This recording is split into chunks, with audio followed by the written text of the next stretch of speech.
Our conversation topic of this video is this tier 1 tower here and his symmetrical friend, or somewhat symmetrical friend, the top tier 1 tower for the Radiant side. When should we let these towers fall? What do they mean, and how do we play against or around them? Welcome everyone, my name is Navetz, representing my esports team, the Sploush Troupe, and this video is brought to you today on behalf of Gamers Class. Today we are going to be learning about sacrificing our safe lane tower using an example from none other than Miracle himself. This is a game that he was playing, and we're close to the timing where he decides to give up his tower. We're going to talk a little bit theoretically about why you should do it, how it benefits you, what the purpose of it is, when is the best time to do it, stuff like that.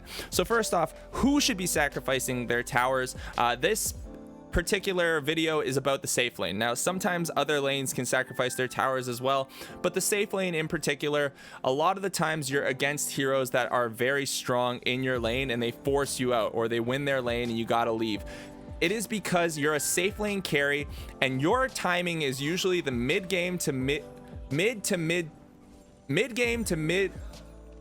early late game timing that you want to hit. So if you're able to hit that timing around 20 minutes, usually that's when you're really strong, and that's what you really want to worry about. You don't care so much about what happens before 10 minutes, as long as you can get the gold you need to be a factor around 15 to 20 to 25 30 minutes.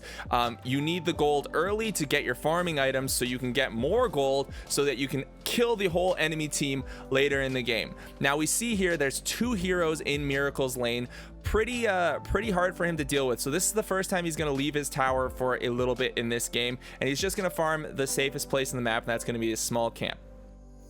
Now, other heroes that want to do this are heroes like our other safe lane heroes, especially some heroes can do it earlier than others. Illusion based heroes like Terrorblade, Phantom Lancer, Naga Siren especially, and Terrorblade.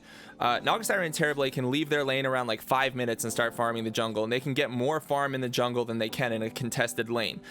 Phantom Lancer, usually level 6, he's good to go because he's got Juxtapose. And then there's other heroes that are also really good at farming the jungle. Wraith King is good, he's got his skeletons. You've got Phantom Assassin who can use Blur. There's a lot of different heroes who can farm quickly in the jungle, and sometimes sacrificing your tower is worth it. Now, Miracle has now chosen in this game to completely give up his bottom tower. He is all the way over here farming this camp, and Phoenix is going to be the one trying to defend the tower. And this is usually how it goes. Your position 5 will stay here and try to defend the tower, and if your position 5 dies, he dies. It's not a big deal. This Phoenix right now is literally just creating space for Miracle to be able to farm these camps, and Miracle's got himself a stack. He's farming the camps. There's a catapult wave here, so now they're going to commit the mid lane Ember and the position 4 Mirana to taking this tower. Is it bad? Not really. In the grand scheme of things, this doesn't matter too much to Anti-Mage, especially in this game when you think about how things are going. His Shadow Demon's doing okay. He is farming at a reasonable rate. It's 11 minutes 30 seconds. He's getting pretty close to his Battle Fury. He'll probably have it around 14 minutes this game. That's a pretty good Battle Fury timing, considering that he has double Wraith Band. So what he is able to do now, and this is the big thing that losing your safe lane tower enables you to do. It's farm camps or farm waves in safer positions. So you see how this wave is moving all the way over here. If the enemy team stayed down here, they would be putting themselves in huge risk of death. The reason they would be at risk of death is because this outpost is no longer capturable until a tier 2 tower is down. This was much worse for safe lane carries before this change was made, when people could just capture these outposts at any time. Now that you have to take a tier 2 tower to capture an outpost, it means that your carry is safe. He can't get teleported on and ganked down here. At the same time, it also means that the enemy team is unsafe. They cannot play down here against the Anti-Mage. they have no ability to play against him, because if they do, they'll get rotated on, or he'll blink into the trees and teleport to another side of the map, effectively wasting the time of the multiple heroes who came to gank him. And if they do manage to kill him, they still have to commit a lot of heroes for a part of the map that's pretty much dead right now. So Miracle doesn't care that his tower is dead, and that's why it was an effective sacrifice of that tower. He said, you know what, take my tower, I'm not trying to defend it. Now here's what lesser skilled players do, and I see this a lot in lower MMR brackets, like I'm gonna say ancient and below, even some divine players, well, a lot of divine players will do it too. They'll continuously try to fight for a tower instead of maximize their farm. They think that holding that tower and having that map positioning somehow helps them get more farm, because they misguidedly think that if their tower stays alive that they're safer. And that's not necessarily true. We just saw why it's not true. So what Miracle is doing now is maximizing the amount of farm that he can take. Even though he's farming at their tier 2 tower, he sees that the Ember is dead and he knows that nobody can kill him right here. So he pushed this to the limit, and at 14 minutes he's going back here, and now he's just gonna do this kind of jungle cycling rotation where he's gonna go from this camp to this camp. If Morphling leaves, he'll go back up here and push this. If Morphling or somebody else continue to push this in, he'll just go to these 3 camps here, and by the time it gets to his tier 2 tower, he'll be back. If multiple heroes push down here, Morphling Anti-Mage doesn't want anything to do with them. He can just hop over to this side of the map really quickly, farm Ancients. If he had an Iron Talon, I would even suggest just leaving this side of the map and farming Ancients. But that's what we've seen. He's given up a little bit of map control by losing a tower. However, he's gaining the late game gaining an advantage for himself in the late game. And if we see his net worth right now, he's at 6,800, not bad, managing to keep his farm up pretty well.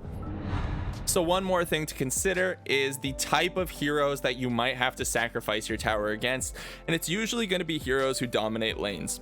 Now, if you're safe lane, there's going to be off laners who do it, and I'm going to kind of talk about a couple real quick.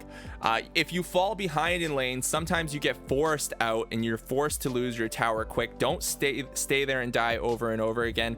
Take the hit with the slower jungle farm. It's better than nothing, and it's better than continuously dying. But there's some heroes who will force you out of lane if you don't play well, or just because they're stronger in the early game. I'm thinking of heroes like Beastmaster. Beastmaster is a very strong laning hero, and he has his boars. So those he's definitely a hero that can win the lane. Our good boy Beastmaster. We see another hero that's very popular right now, Venomancer, which why aren't you showing? I don't know. But Venomancer is a very popular hero at the moment that pushes people out of lane. You've got heroes like Underlord, who has his Firestorm, and he can continuously just drop that on you and push it out of your lane, or drop the Firestorm on you and force you to never be able to push your wave forward. So sometimes it's really hard to play against an Underlord, and it's actually way faster to leave your lane early.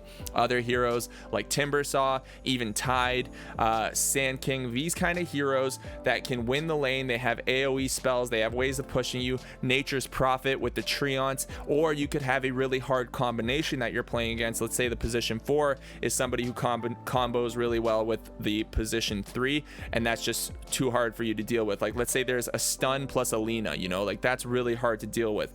So if the lane is really hard, you might be forced to leave earlier. If the lane is really easy and you win the lane, you can actually just push and take the tower, take the enemy off lane tower yourself, and kind of continue to do the same thing, but play aggressively, sort of more towards their side of the map, and then back up only when you're in danger. Thank you for watching the video on sacrificing your safe lane tower. Remember, your position 5 can stay under the tower to try to push the waves out and get experience while you do something safe, so they are making space for you. You don't have to stay under or in your side of the safe lane. You can farm anywhere on the map that's safe. The idea is to maximize your farm and get experience, or get a good timing, so you're a strong late game hero. That's what you want to be as your safe lane carry.